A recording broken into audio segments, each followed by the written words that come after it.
Hello, everybody. Wherever, whenever, and however you're listening, thanks for tuning in.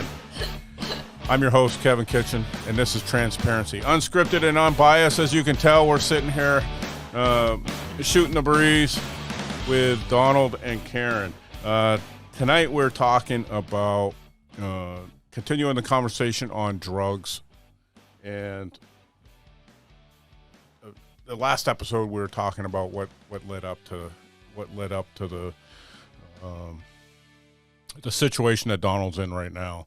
For those of you that missed the first part of this segment, with me is Karen. She is my campaign treasurer and manager who has been involved with this subject, I guess you could say, most of your career. And then we have Donald, who has experienced pretty much everything from the interdiction, intervention, prevention, treatment, incarceration, law enforcement, everything involved there. So thanks for tuning in. Little bit about yourself, Donald. We'll catch everybody back up in case they missed the first segment. I'm an individual who has experienced substance use disorder, in recovery from opiate and stimulant use. I've been in recovery for coming up on 6 years in July. I'm also an individual who's experienced long-term incarceration. Recently, I was incarcerated for 8.5 years, which I spent 6 in, and am currently on a supervised community confinement program, which is a program in the Department of Corrections that allows individuals to transition back into the community and finish their sentence in the community. So when we were talking about before becoming a drug addict or trafficking drugs, how did you get caught? What? Wow. Were you ever afraid of the? I guess were you ever afraid of the consequences? Was I ever afraid of the consequences? I've had conversations with individuals in the past, and I've said, man, I wish I had the fear of going to prison. And I say that because I knew at a young age that I would go to prison. And I say that because the people in my life and, my early teen and teenage years were people that, partied, sold drugs, and lived that type of life. Right. And so for those of us that also lived that, it was almost like a badge of honor. I was really, really entrenched in that type of lifestyle and that type of thinking. Like you knew it was a matter of time? Yeah, I mean, I was incarcerated at a young age. I was in the main youth center. How old? 15. I was in the youth center twice, and then I did my first adult sentence at the age of 21. What was it like being 15 years old, going to a youth center? I think it's going to be difficult for some people to understand what I'm getting ready to say. If they didn't listen to the last segment, but the youth center for me was a time in my life that I found connection. And because I didn't feel that throughout my childhood years, when I went there, there was other teenagers there. Connection with yourself, with other people, I emotional? think with both, yeah. I mean, connection with people, wanting validation from other people, and feeling a sense of security, right? So when life's chaotic and that's all you know, you go into a place that all of a sudden provides this structure for you. Right. At 15 years old. At 15 years Holy old, shit. And, I knew people because the individuals that I was around, on the street and in the neighborhoods were there too. Yeah. And so it was not difficult for me at that time. I missed my dad. I missed my grandmother. That sort of stuff. But that didn't matter to me then. What mattered was recognition and, like I said, validation. Because back then, my worth was my self-worth was in people. Yeah. If people liked me, or Yeah. that's where I found that validation, was Like a sense of through belonging. people. Oh, absolutely, it was there. I didn't really have that prior. Yeah. So from 15, and then you had mentioned 21. Yeah, at 21, I was sentenced to the Maine Department of Corrections for drug trafficking, and I did 2.5 years then. And for me, that sentence was a bit more difficult.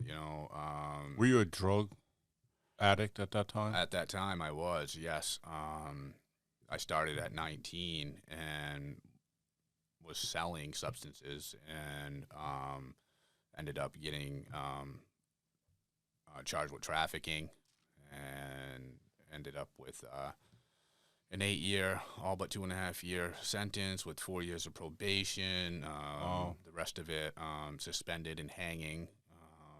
And then I had a consecutive 5-year sentence, all suspended, but 3 years probation. So I had to do that original 2.5 years in the prison, and then had 7 years of probation to do afterwards. Did that help you get clean?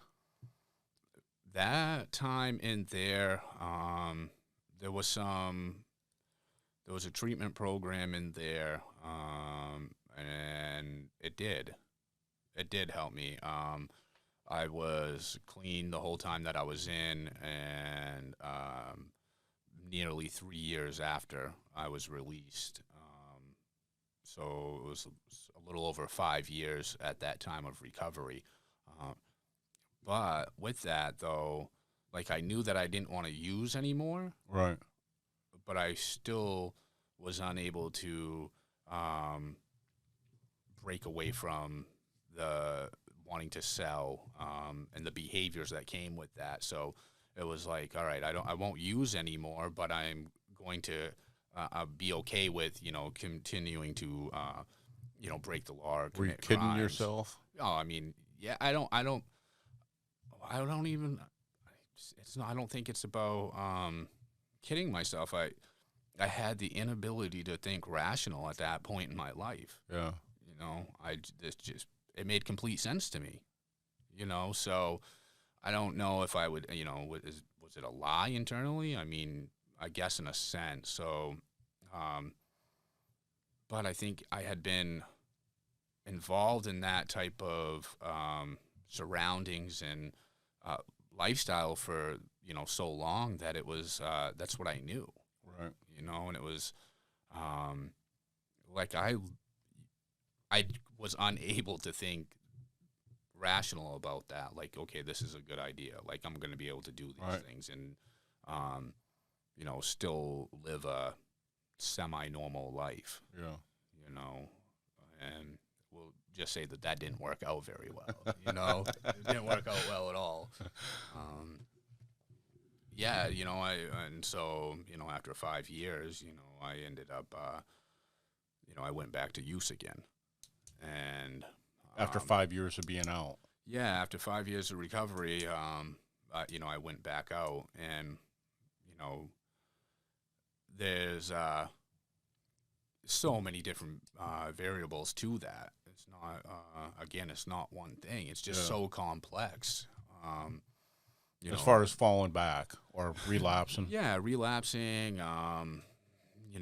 having it available, not having it, the things that I valued in life were so different than what I value today. Yeah. I valued, I valued the money. I valued the control, the power, those sorts of things that came with that type of lifestyle. Those were things that were important to me then. As And as a trafficker?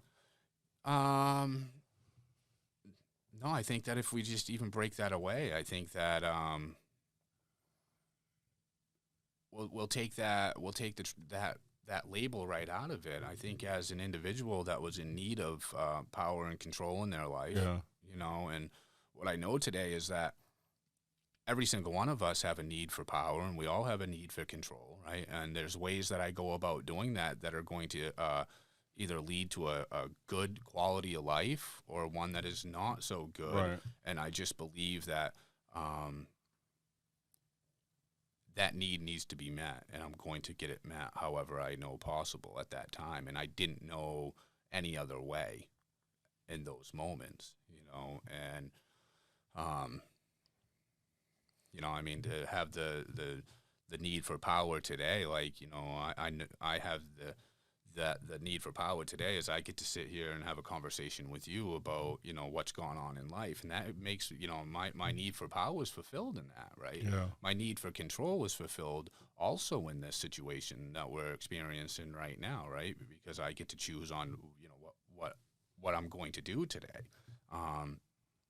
And so the need for belonging, Yeah. that we've talked about. I find that today, in people that genuinely care about me and are willing to invest in my life. Right. But I didn't know that those things existed Back then. then, yeah. So that sense of belonging came from people that I felt like I had things in common with or understood me. And so I think if I just take that label of being a trafficker away and get to the root of what it is.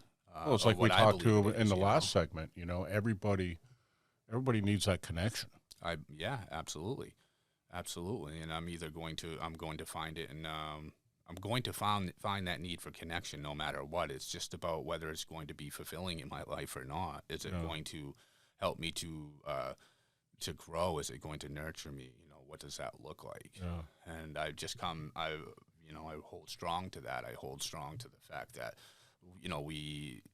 every single one of us have universal feelings and needs. Yeah. And whatever it is that I do in my life, it's going to be based around getting those needs met. So, what about prevention or intervention programs? So, for me, man, like, we've been... we talked about this a little bit before we came on air. Yeah, we did. I mean, prevention, huh? I just think it's a waste of time. That's my opinion of it. I don't... How successful was the DARE program? When that came out, that was all about prevention. I just don't... I think the way to prevent these sorts of things for me is it's about community. Yeah. It's about knowing my worth, and about helping the young people in our generation understand that that they have value and that they have that they're worth it today. And so I don't know, like what that looks like. We can't go kicking in everybody's door down the street and saying, "Hey, you got to teach your kid what to do."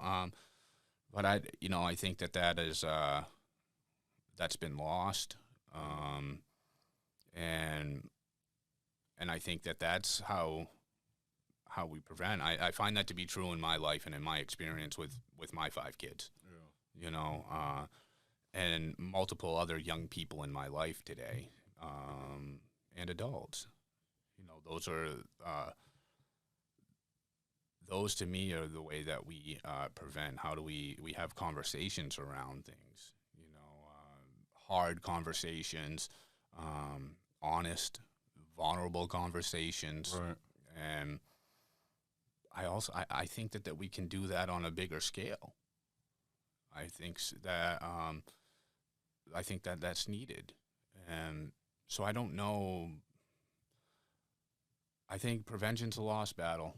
What about, I mean, I'm just going to throw this out there, that whole concept of community policing, like resource officers and people. I mean, they used to do it. I think they still do it somewhat in Augusta. They called it walking the beat and just kind of interacting with the public. I mean, did you experience that at all? Are you talking like the police officers? Yeah. Well, yeah, that collaboration. That's working with the communities, right. which is another I thing. think collaboration is extremely important, right? Yeah. Because what does that do for us, right? Right. So let's face it, in the times we're in right now, I mean, there's distrust for government, there's distrust for law enforcement, like I've never experienced or seen before in my lifetime. And so how is it that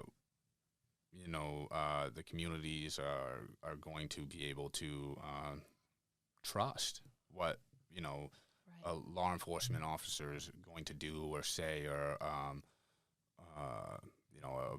a politician? How is that going to happen? And that's what I meant.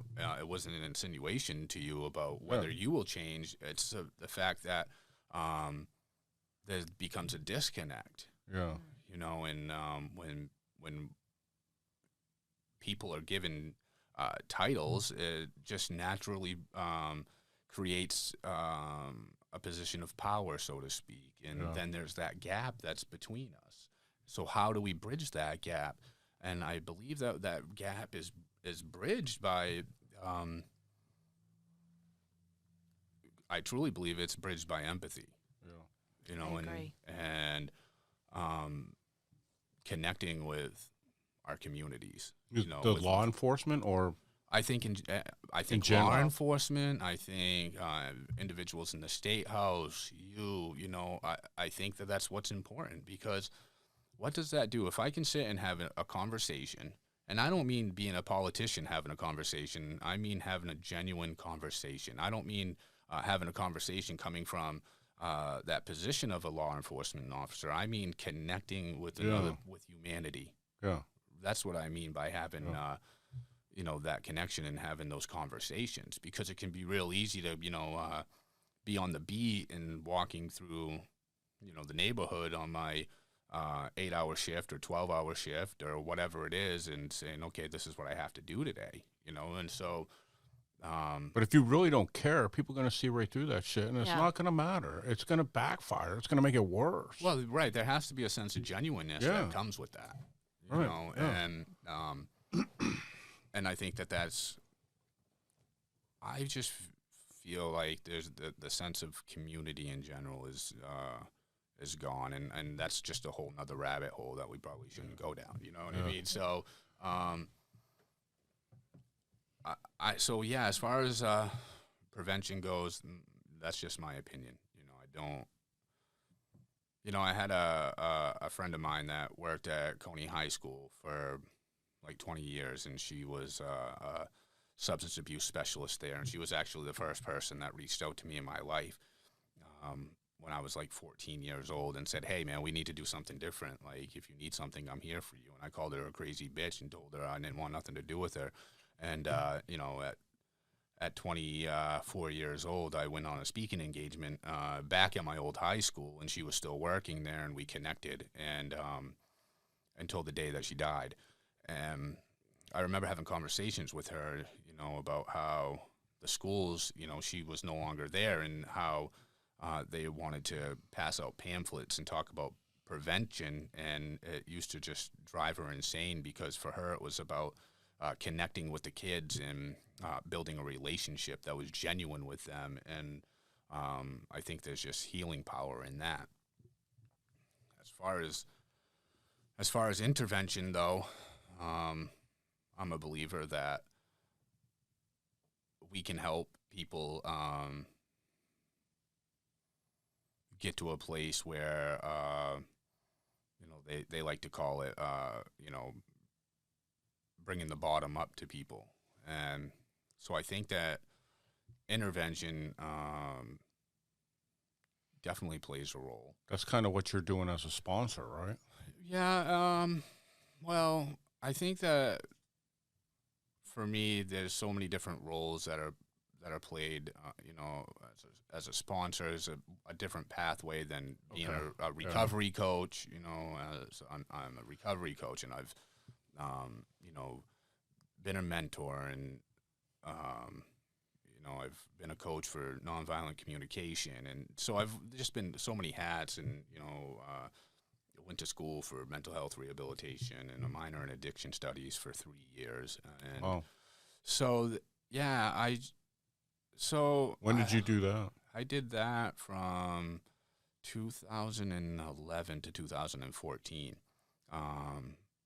And I didn't end up finishing my bachelor's. I ended up relapsing and became incarcerated again, which led up to the 8.5-year sentence.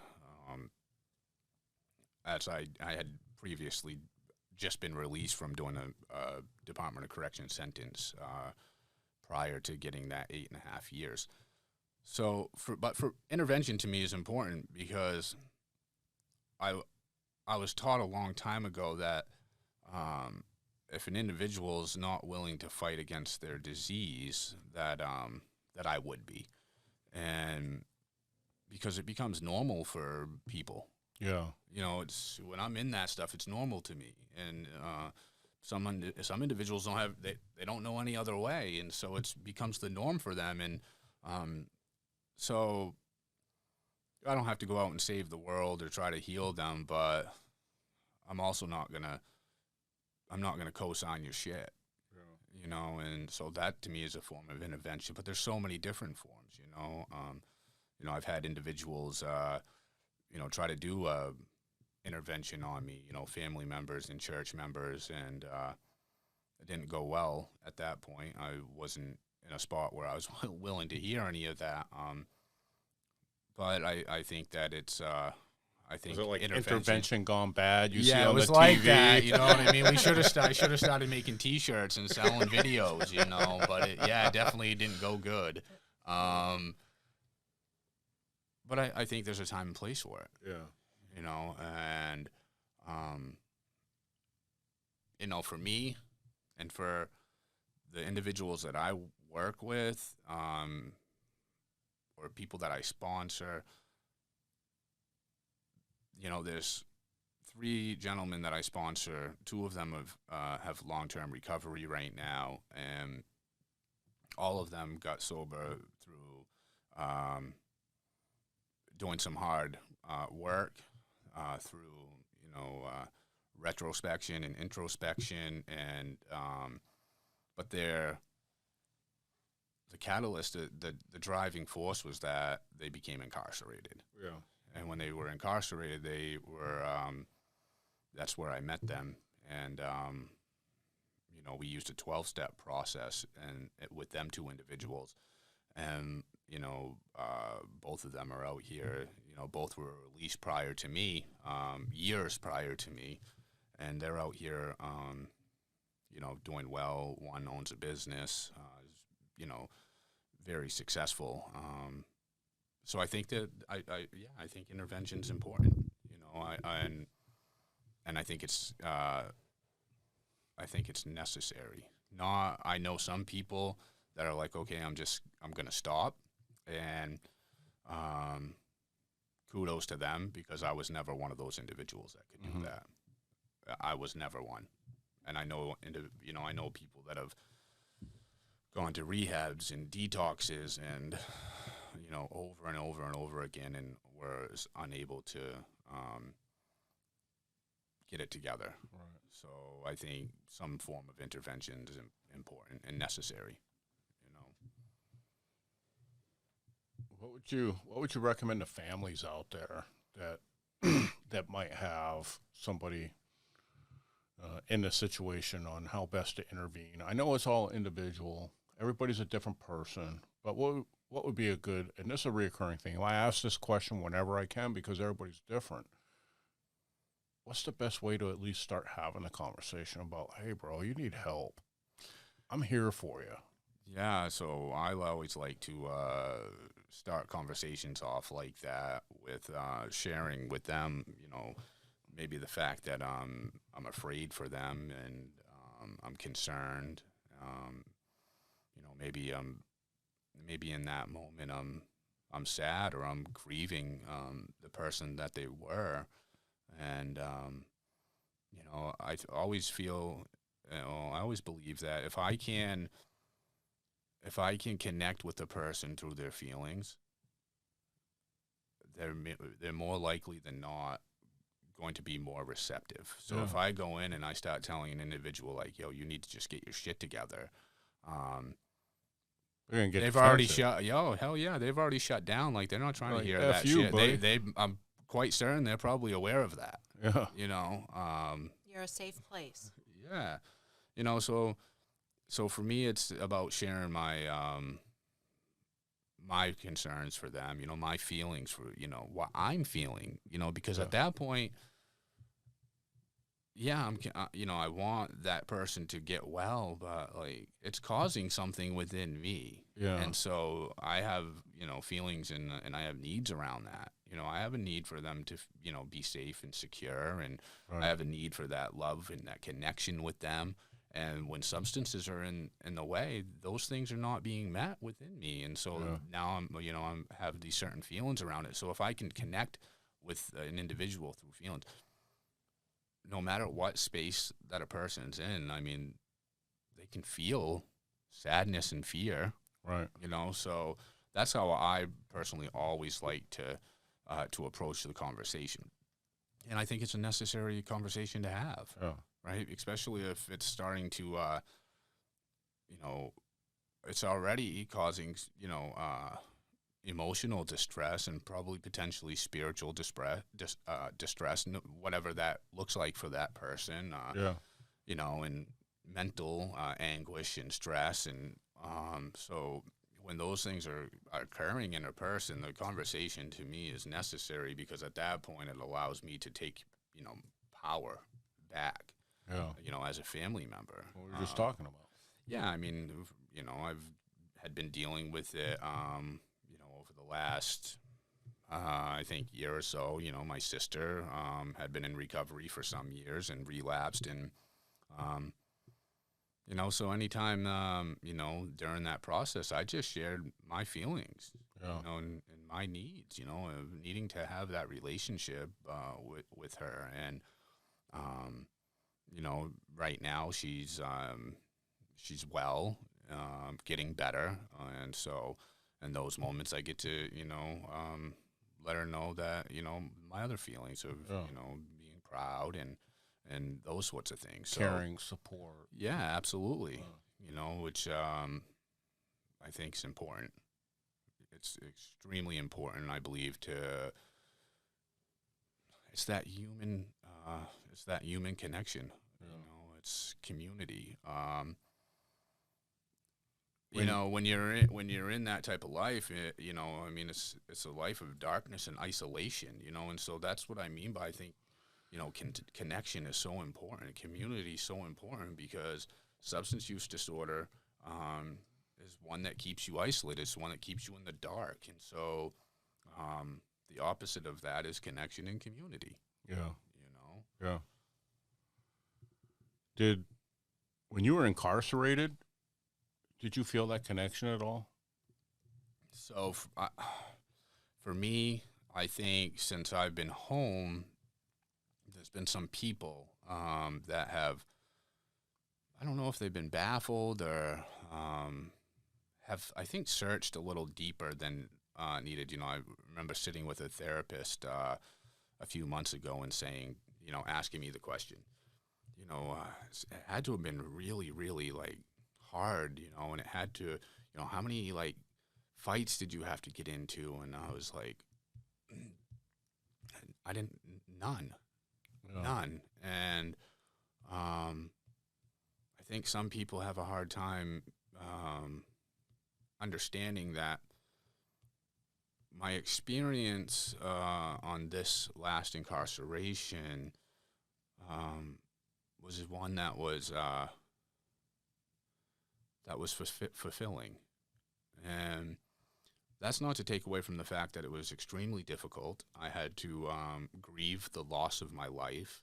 I had to grieve the loss of my children, knowing that I was coming home and they were going to be adults. Yeah. And a loss, of people, dying and those sorts of things. And having the experience initially was extremely traumatic. And it was difficult. And throughout the years, there was, it was like there was ups and downs and hills and valleys. But I made a decision when I went in that, I made a decision that I was never going to go back to prison, and I was never going to go back to that lifestyle. And so this isn't, what I'm getting ready to say isn't the social norm of prison life. A lot of guys don't go in and change, on their own, so to speak. I've been blessed throughout my life, even though it's been moments of pain and anguish and trauma along the way. I had some relationships and some people that invested into me throughout the years. I learned what it was to have meaningful relationships. And I had education and experience and recovery in the past. And, when I got sentenced, I remember being like, wondering if I was ever going to come home again, because when you start to do a lot of time, life changes and it can be hard to see the end.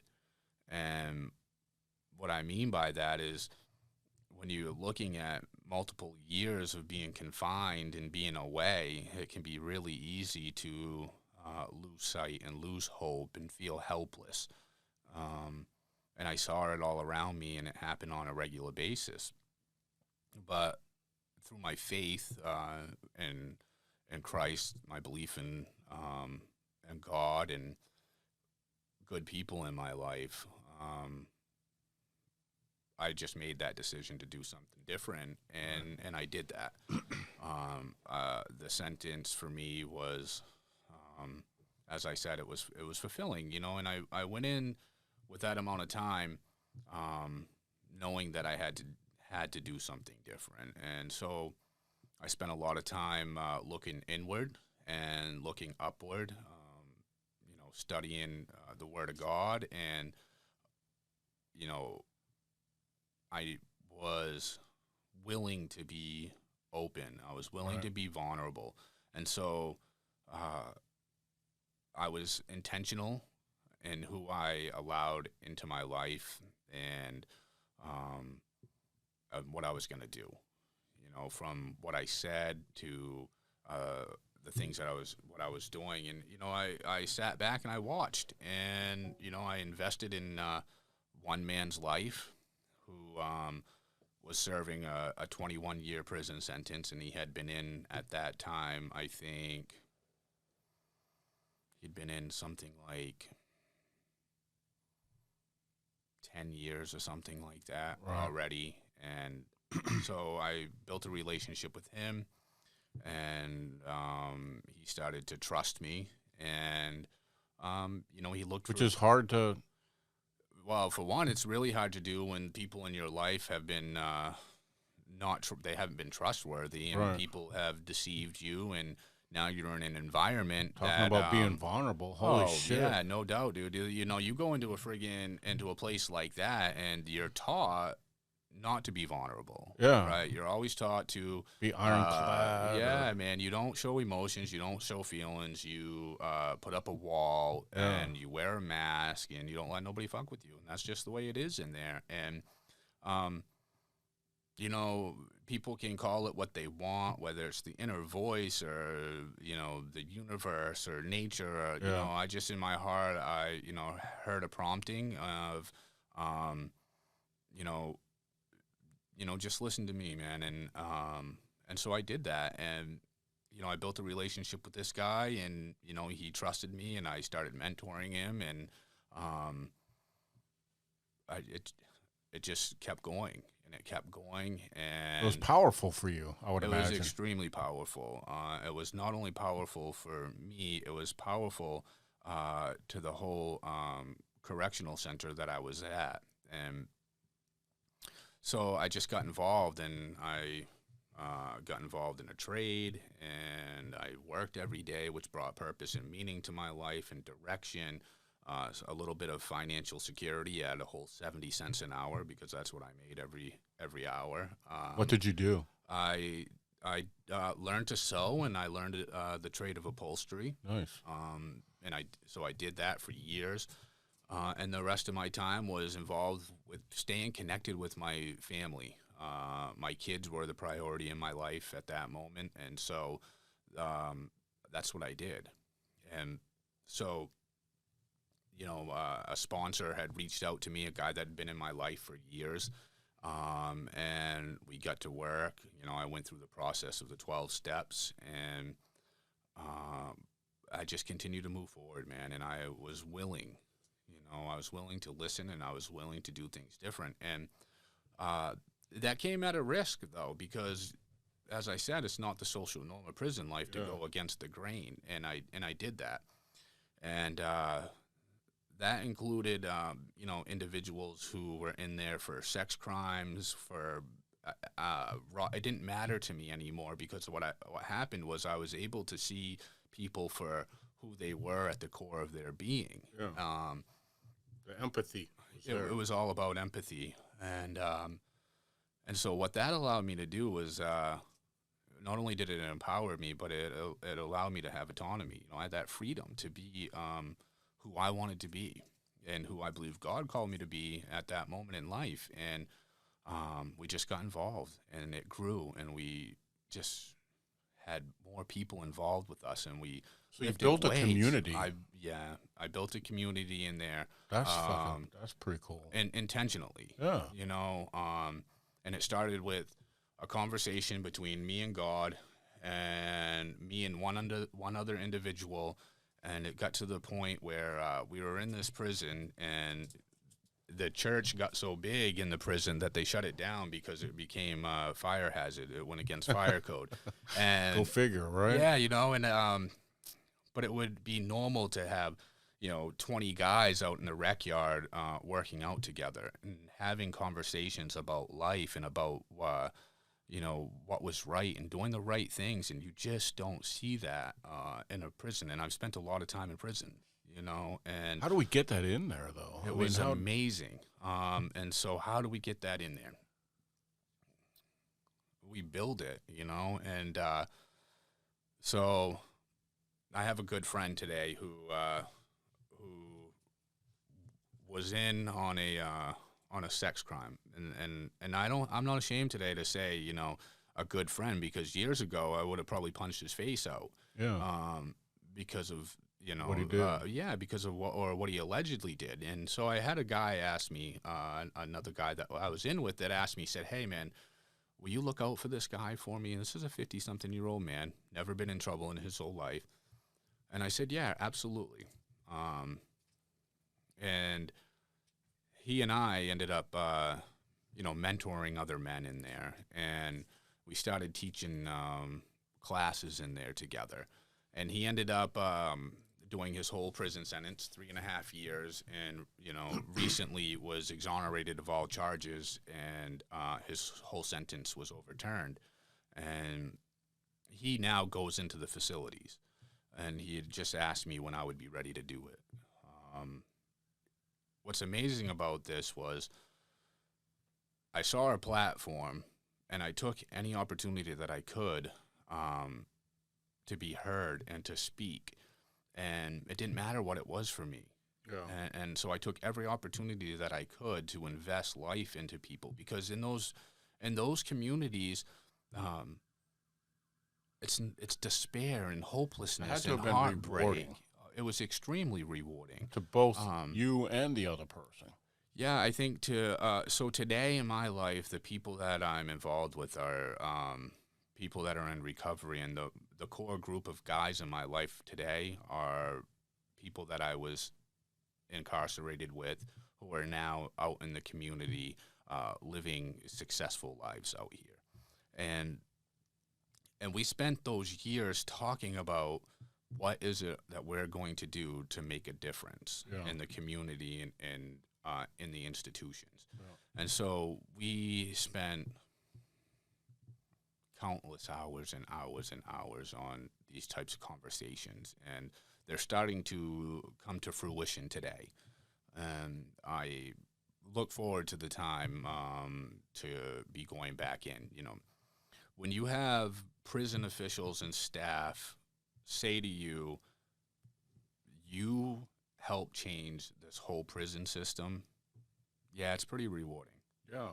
You know, It's going to be kind of tear-jerking, too, because there's a lot of emotions and hard work that went into that. there was, Very you know, humbling.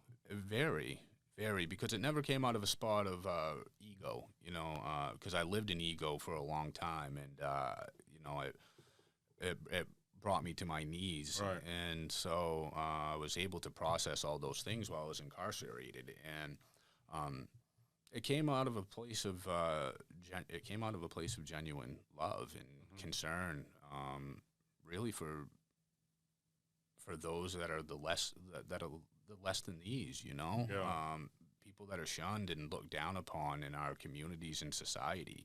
And what I learned from that experience was that through that connection in that community and that love, great things happen. I don't know if everybody can say, like,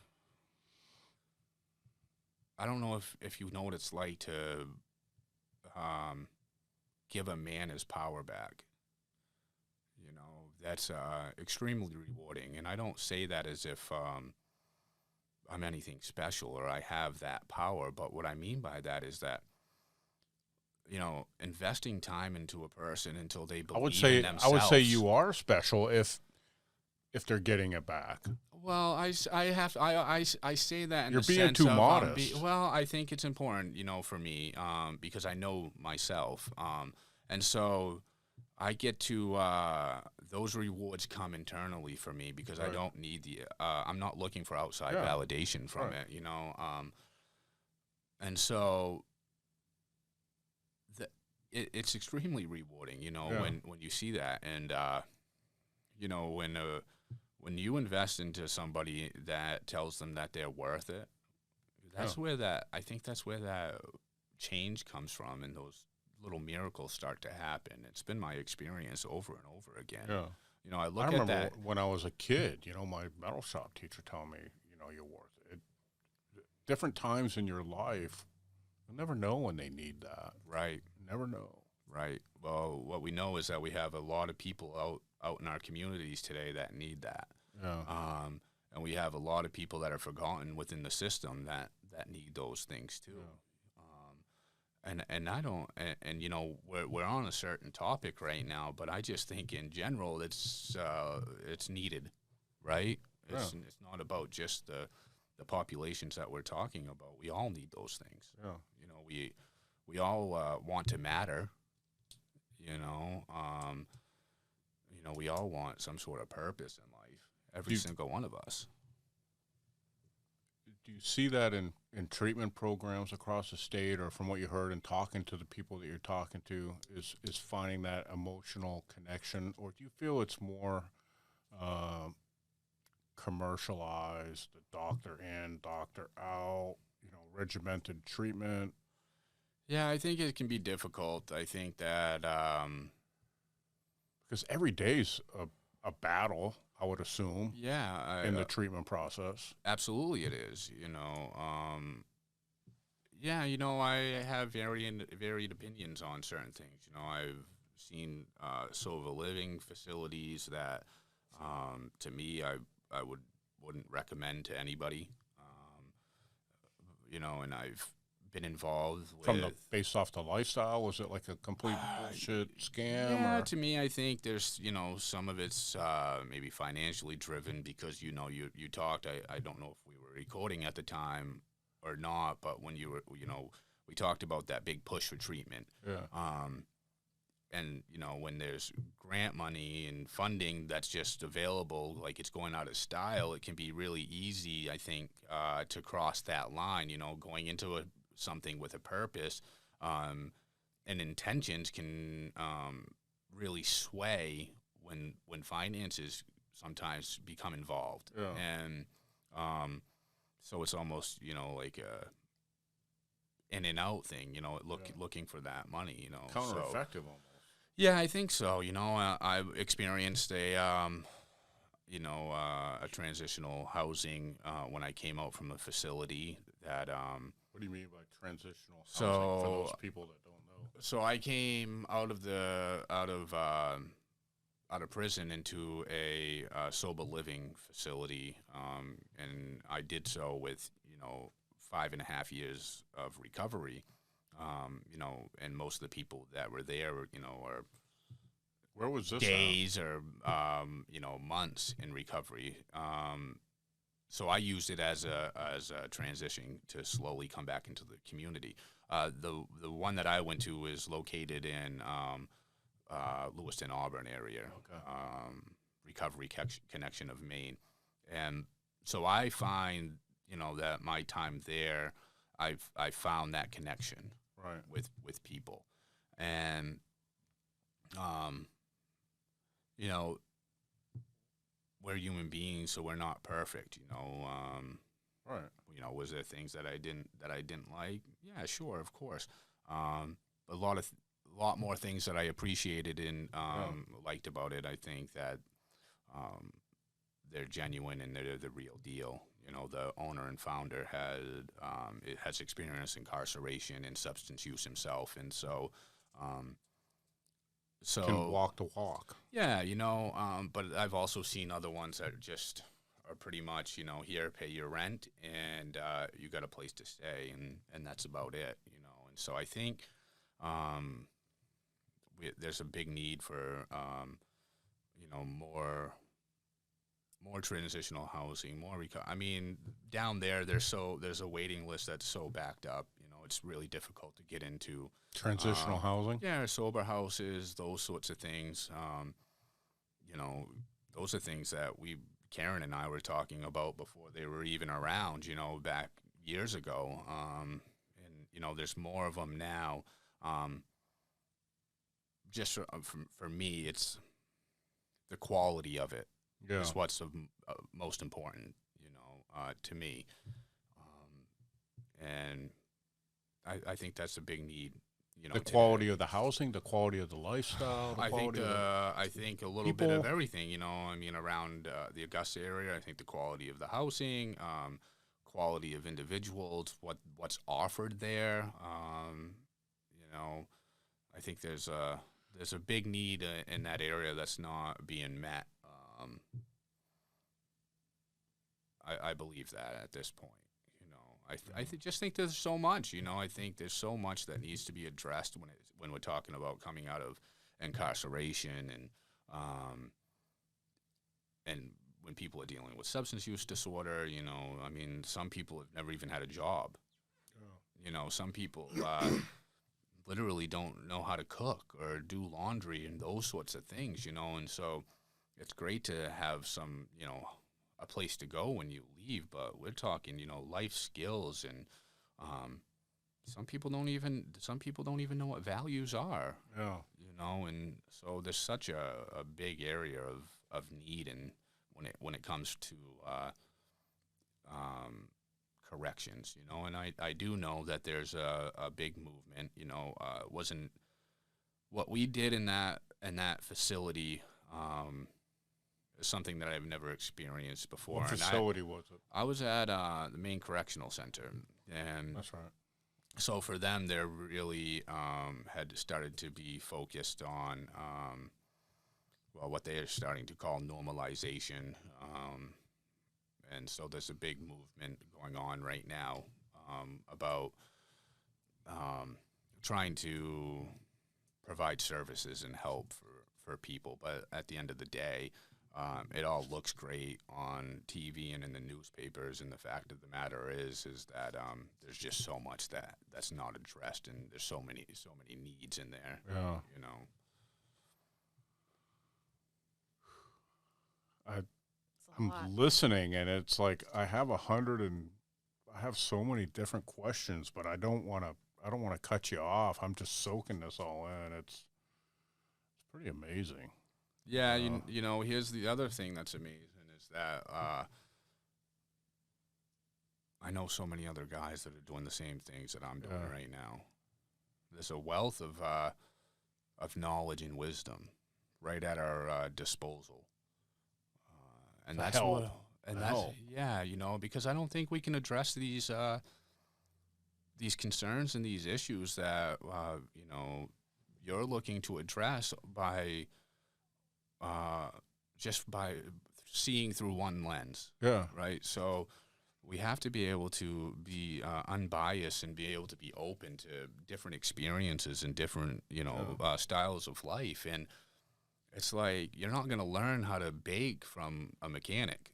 Yeah. Right. You know what I mean? Yeah. So what we learn from the people and the individuals that have experienced this throughout their lives and have done something to make a difference, Right. and that's who we have to start looking That's at where the to make knowledge the is at, difference, yeah. right? You know, we have policymakers making policy from sitting around their table talking to other individuals that are making policies that are disconnected from the community and the reality of life. That just doesn't work. It doesn't make sense. I think we're missing that. Yeah.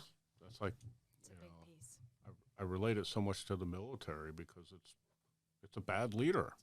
A bad leader has no idea what their people, I shouldn't say their people are doing. You know, when I was in the military, I always said people work with me, not for me. It's the same type of thing, you know, I don't like the word politician, but that's what it is. As a politician, it's knowing your people in the areas that can help the situation the most. Well, it's exactly what he said. It's about connecting. It's Yeah. not about bullshit.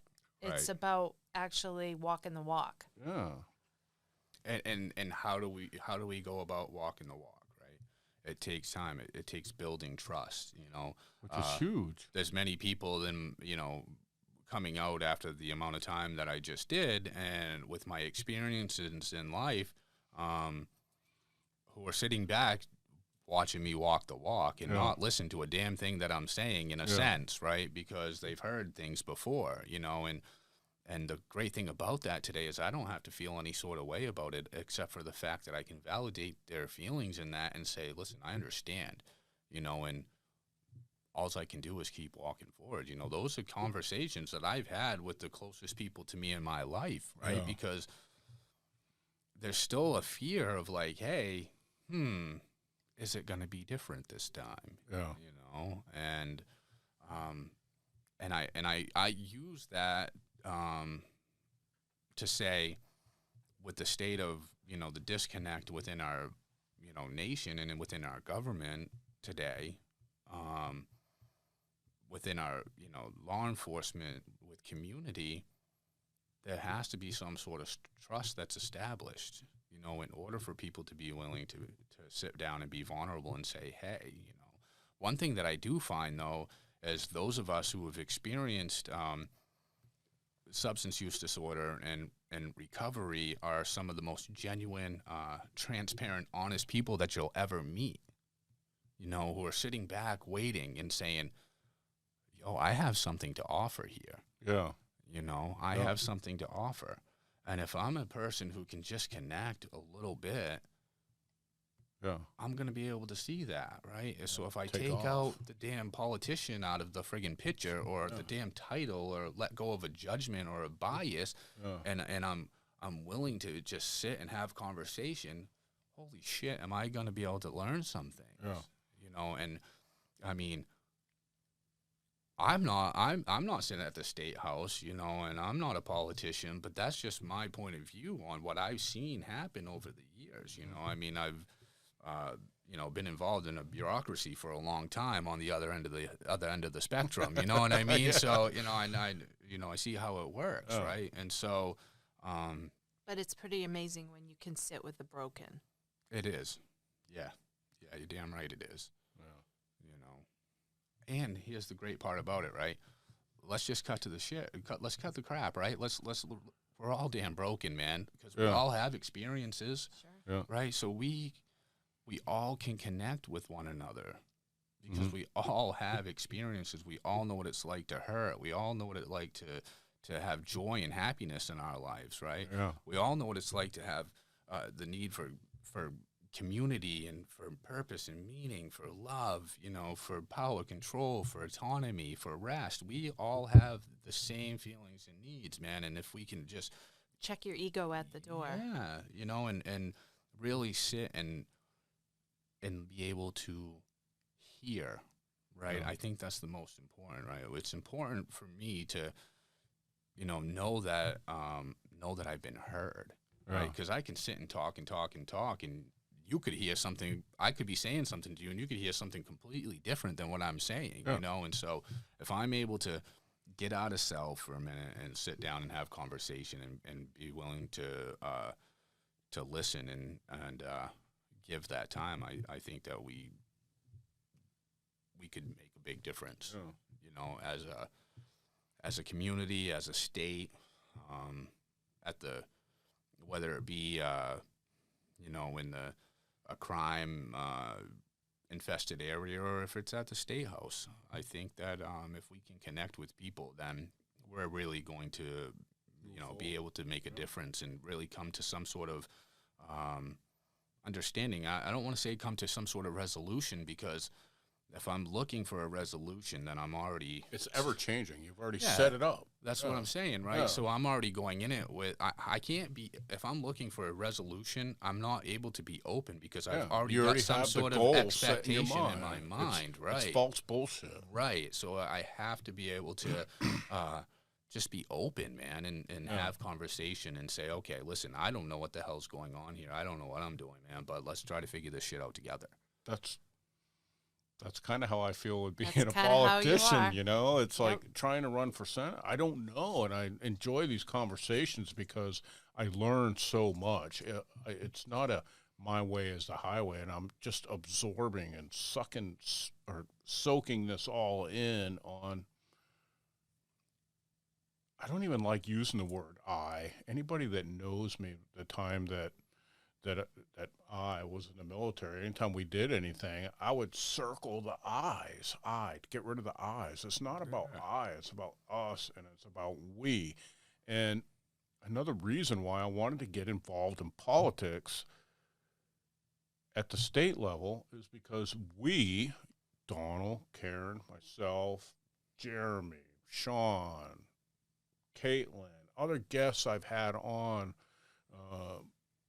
this podcast, we all want to make things better, regardless of what it is. Regardless of what it is. Okay? For me, it could be PTSD and veterans. For me, tomorrow, it could be something else. But it's when I talk to somebody and I come across, whether I be knocking on a door or whatever, I want to be able to connect, like you're saying, with that person, because that's powerful.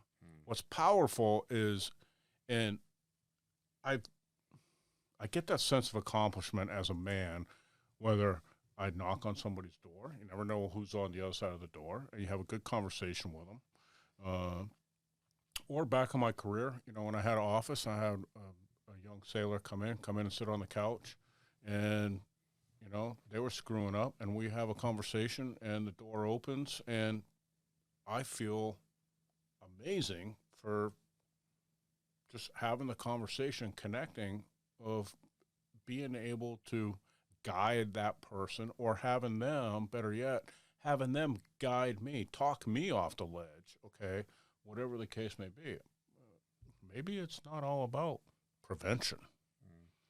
Maybe it's about community and treatment, and I am the type of person that's willing to listen and be open, like you're saying, Donald, Because if my mind is made up that I am going to go to Augusta and do this, to me, I already failed. Yeah. I already failed. And I failed everybody else. It's supposedly, how can you support somebody that says, I want to go and do this? It's ever changing. It's ever changing. I don't, and that's challenging for me because I don't want to come across as wishy-washy, but I'm genuine. I can be, I can work. I don't know your political party. I don't know if you're a Democrat. To me, it doesn't matter. Like I said before, I don't know if you're a libertarian, independent, Republican. To me, it doesn't matter. It's irrelevant. It goes right back to the community, what you're saying, collaboration, whatever the case. We talk about veterans. When you were going through this, I can relate, because a friend of mine, after I retired, gave me a veteran hat. And it's like, I don't want to wear the veteran hat. I'm humble, I don't want to be that, hey, I'm a veteran. Hey, look at me. Yeah. But he explained to me use it as a signal to reach out to other veterans that are battling with depression or whatever the case may be. And I can see that as we've talked about this in two different segments of how powerful it is to you to be able to reach out, but also where we have work to do to be able to open those doors and break the barriers, kick them down, just get rid of the stigmas or whatever the case may be. If I would have walked to you, if I was knocking on your door, to be a politician, would this have come up? I feel confident it might have come up because my going in is, what's hurting your head? That was a phrase we used in the military. What's hurting your head? What can we do better? What can, when I get there, what can I do to help you? Not you as a person. No, absolutely, but in general, yes. I mean, yes. how do we help each other? Because I'm going to need you to help me, which is going to help everybody. I don't want to get and be all rambling, but I think it's huge. And this has been an amazing conversation. And God damn, I could go on, and I will not apologize to the viewers for me not having a 1,001 questions, and I don't think it was warranted in these two segments to sit and have a bunch of questions, fake questions out there. What are you going to do without? But to listen, and I felt connected. You talked about being connected. I felt connected during this conversation, even though I did a lot of listening. You were very empowering, and I know what's going to happen. I'm gonna shut the stop record button off, and we're gonna have a hell of another conversation. And I'll be like, God damn, I wish we could talk about this forever, But Part 3. in sake of time, we're at an hour on our second segment. I think it's something we keep the door open on, Karen, because I know our listeners may reach out on the Facebook page or message me or Karen to ask more questions, what ifs, and We encourage that. yeah, definitely encourage that. Let me ask you, Don, do you do anything other than with the people you know? Are you a part of any programs? Is there a way people can reach out to you? Yeah, I mean, I'm not involved in any certain program today. For me right now, I've had a lot of opportunities to do many different things, and I've just been really mindful of building my foundation, reintegrating with my my girlfriend and my family, the kids, and so this was the first time of sitting and having conversation. It's something that I've done a lot of in the past and have passed on many. So there's no program that I'm involved in right now, but we could have a good foundation. If you don't, everything's going to crack. Yeah, absolutely. And so that's been the most important for me right now. Is just getting that foundation and starting a business and, doing those things. But I'm never shy. You can find me on Facebook. It's Donald Bowden, Bowden. If there's anybody that's listening that wants to message me, feel free. If there's anything that Awesome. I can do. Whether it's someone that's out there struggling and looking for some sort of advice. I do network. I know a lot of individuals, different people and programs and resources for people that are maybe looking for help, people that may not be in active use but might be an affected other. Feel free if there's any Yeah. questions, any of that. Yeah, feel free to reach out. Awesome. And by all means, reach out to me or reach out to Karen. My contact people can go on the website. It's at the bottom of the screen there, and you can always contact there. My personal phone number is on there. My Facebook is on there. The webpage is on there. You can reach out to me anytime. Get in touch with Donald. And I will promise everybody this. This is not going to be the last conversation that you and I have, because I value your experience and your humility, and I think that can go a long way in our community and our society. We need more of you, and I appreciate you taking the time. I did not want to make this into a political thing, and thank you for the time. I appreciate it, and thank you, Karen. Thank you for getting Donald on, and we may end up having to do another one of these if we can line it up, because I know I'm going to leave. I've been sitting there writing some things down mentally and on my notepad on my phone, but we'll do it again. Thanks, Yeah, man. anytime. I appreciate it. Absolutely.